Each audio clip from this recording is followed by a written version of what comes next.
The Nexus War College existed in that peculiar intersection where military tradition met bureaucratic ambition, seasoned with just enough political necessity to make everyone involved vaguely uncomfortable.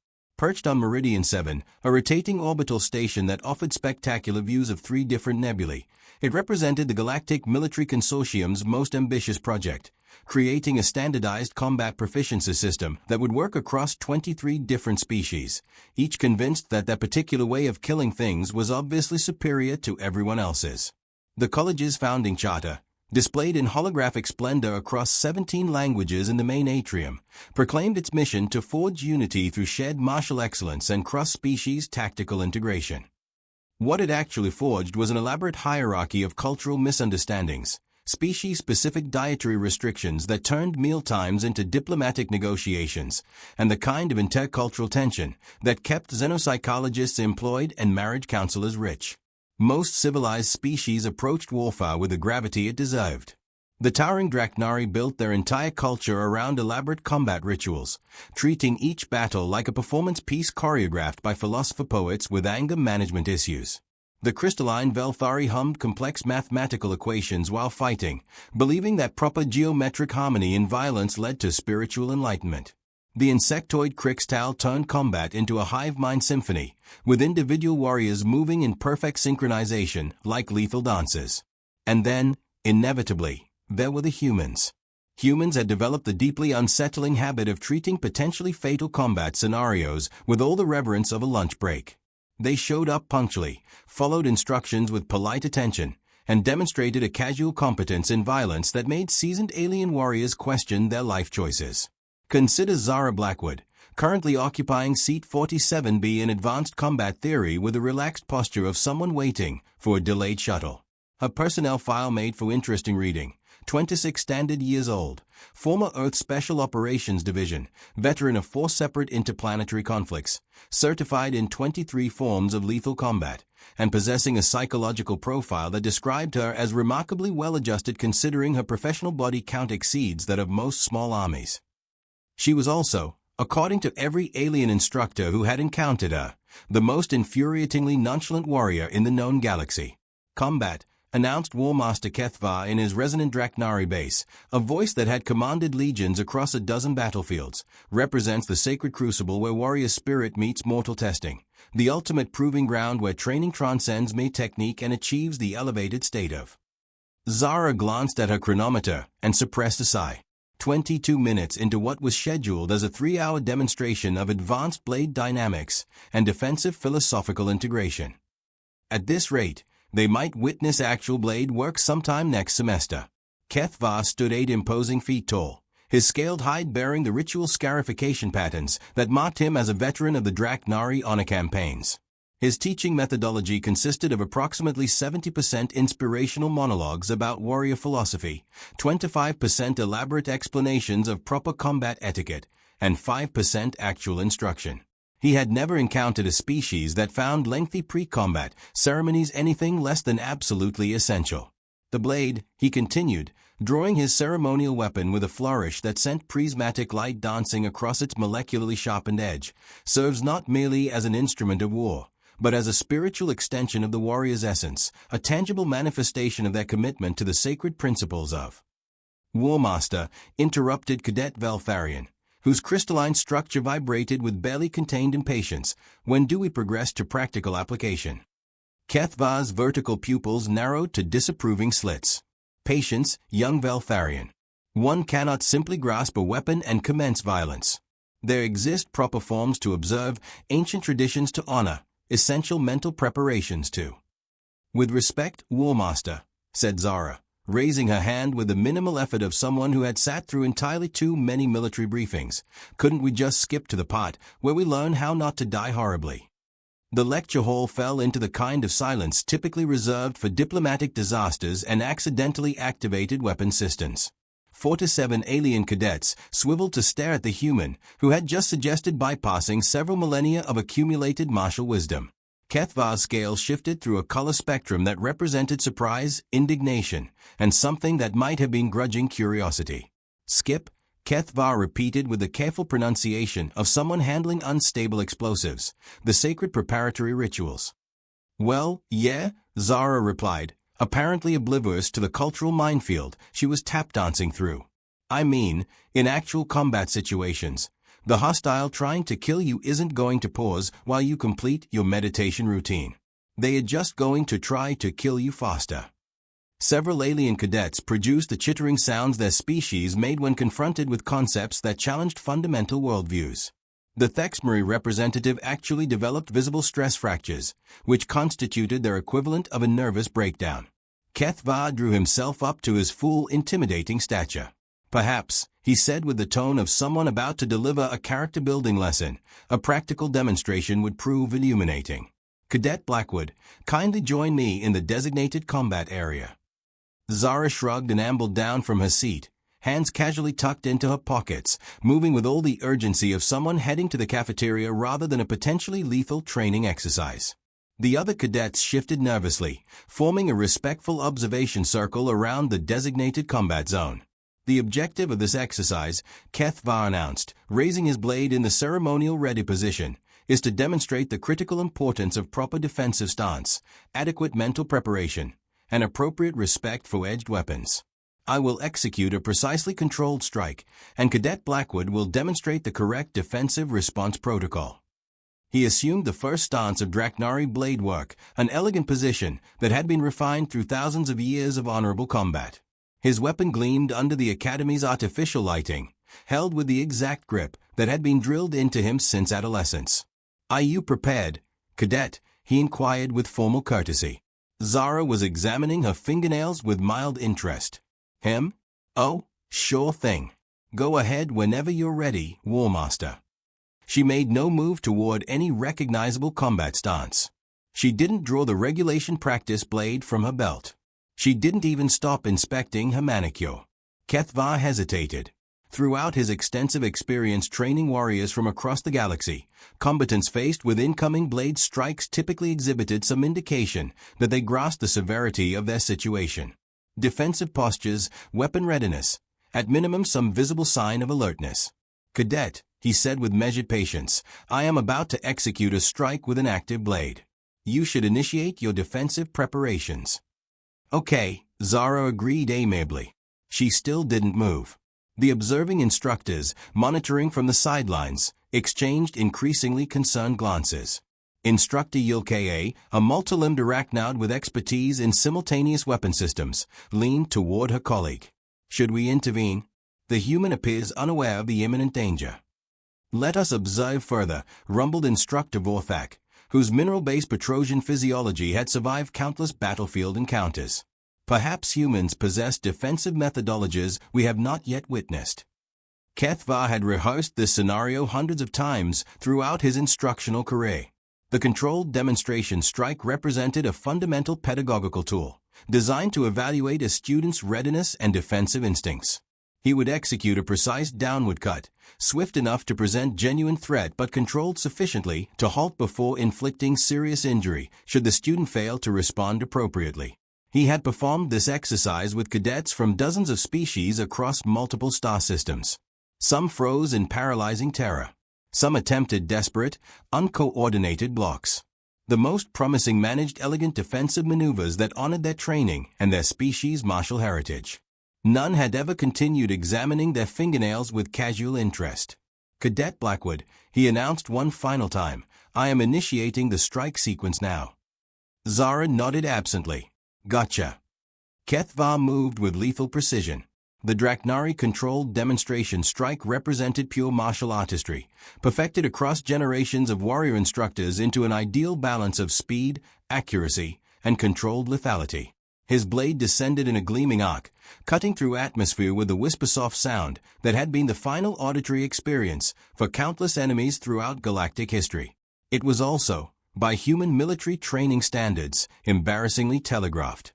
Zara's hand moved with the sort of casual efficiency that developed from having one's continued existence depend on quick reflexes approximately 4 times weekly for the better part of 7 years. She intercepted the blade between her thumb and forefinger, halting it mid-descent with roughly the same effort one might employ to pluck a dropped stylus from the air. And then she yawned. Not a polite, barely visible yawn. A comprehensive, jaw-dislocating, terror-inducing yawn that suggested she found the entire proceeding approximately as stimulating as a lecture on regulatory compliance procedures. The silence that followed possessed the quality of deep space, vast, cold, and utterly empty of comprehension. Keth'var stared at his weapon, suspended precisely 19 inches from Zara's forehead, held motionless by a grip that appeared utterly effortless. His arm remained extended in the follow-through position, every muscle straining against the unexpected termination, but the blade simply refused to advance further. "Sorry," Zara said, releasing the weapon and covering her mouth with belated politeness.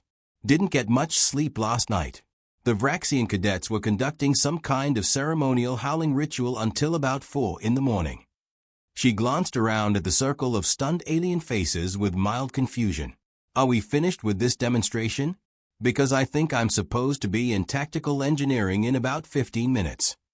Instructor Yilka's compound eyes were performing what might have been rapid blinking, if arthropods possessed that particular reflex.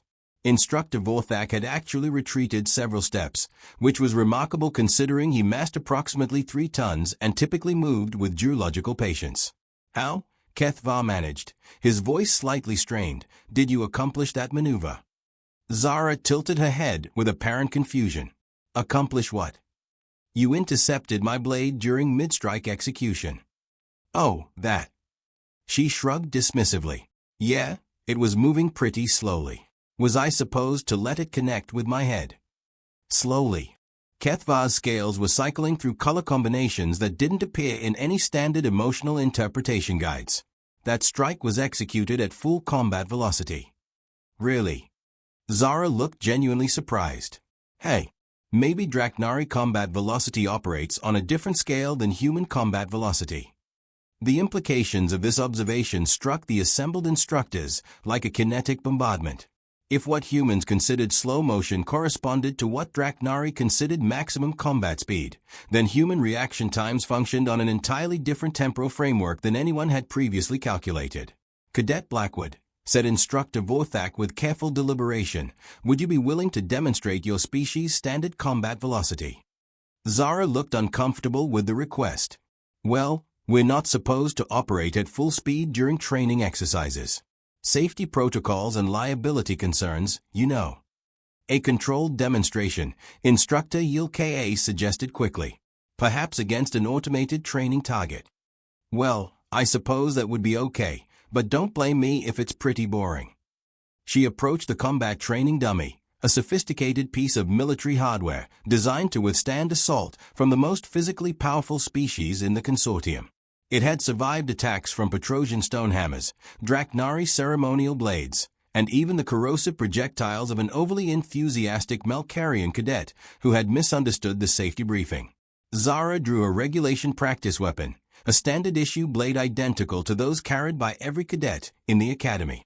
She assumed what appeared to be a completely relaxed stance, sword held loosely at her side with casual indifference. "Everyone ready?" she inquired. The instructors nodded with academic interest. Zara moved. The sophisticated combat training dummy, which had endured years of punishment from some of the galaxy's most formidable warrior species, simply ceased to exist as a coherent entity. Not sliced, not damaged, not even properly destroyed. It transformed instantaneously into an expanding cloud of component particles that scattered across the training floor in a pattern that suggested the laws of physics had briefly taken a coffee break. Zara was already returning her blade to its sheath before the smallest debris fragments completed their trajectories. "Oops," she said, surveying the destruction with mild regret.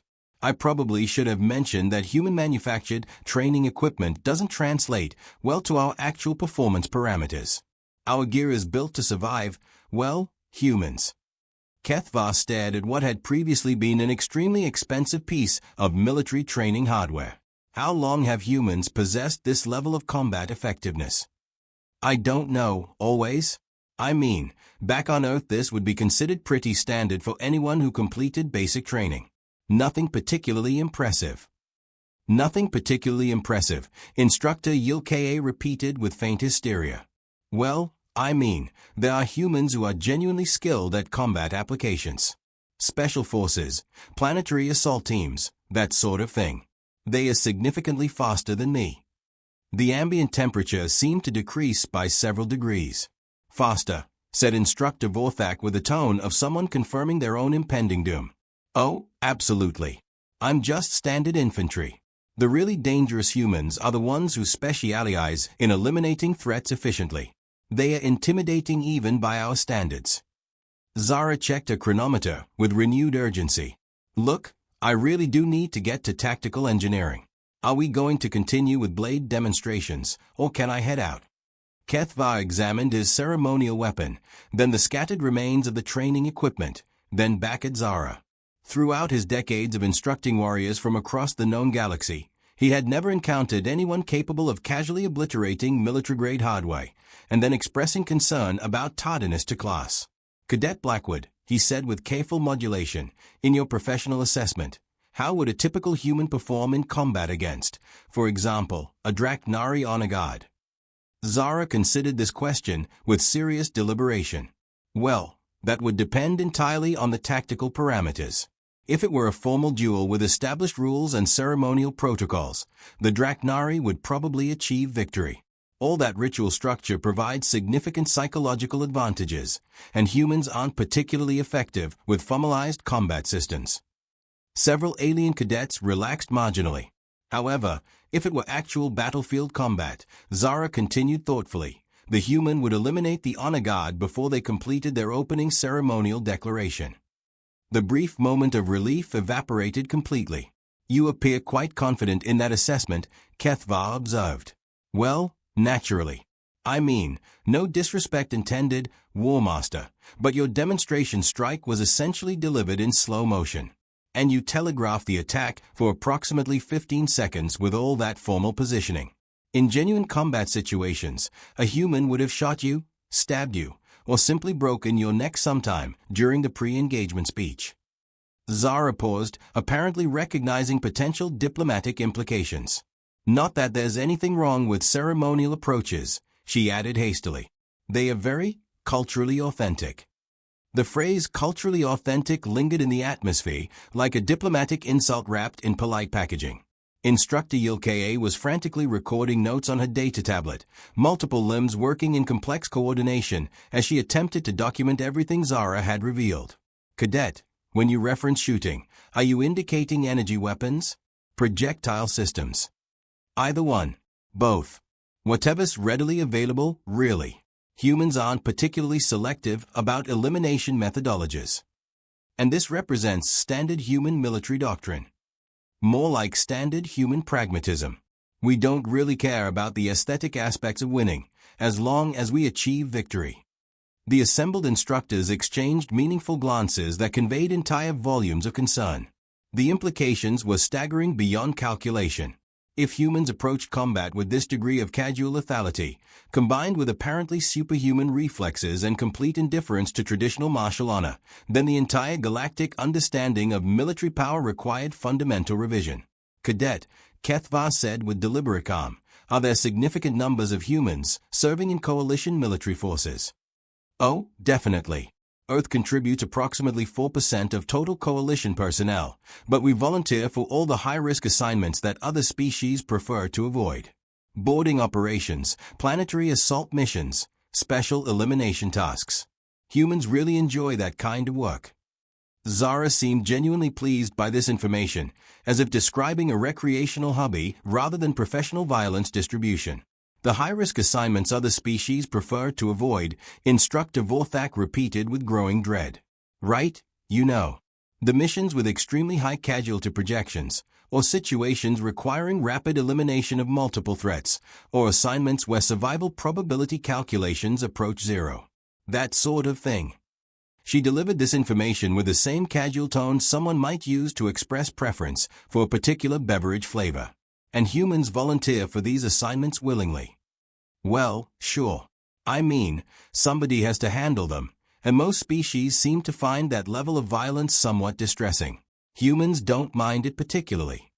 Keth'var was beginning to comprehend why human integration into coalition military structures had been managed so discreetly, with minimal public attention or ceremony.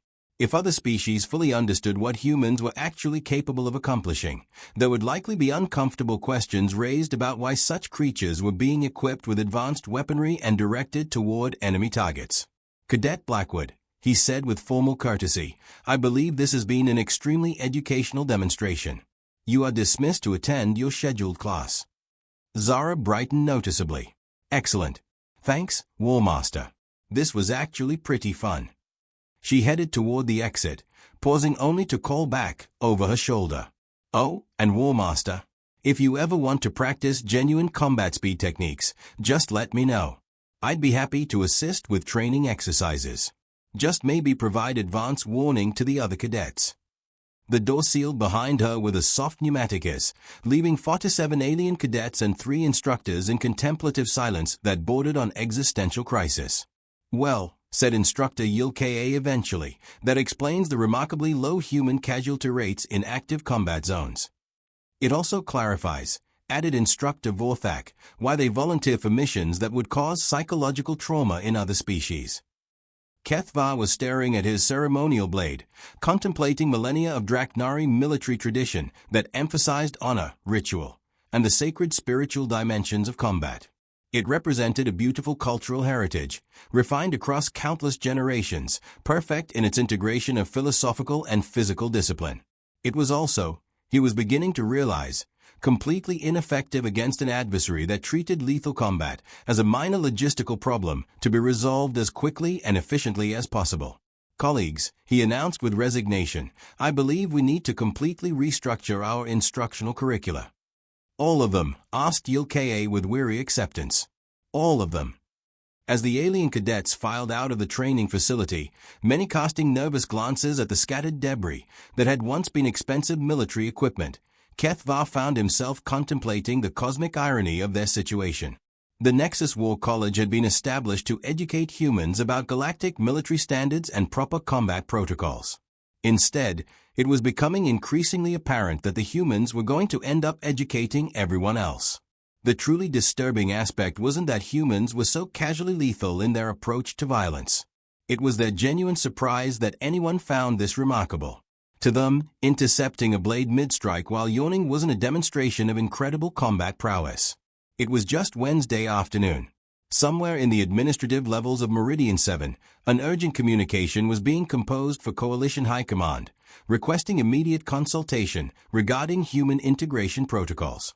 The message would carry the highest possible security classifications and be transmitted through channels that officially didn't exist in any public records.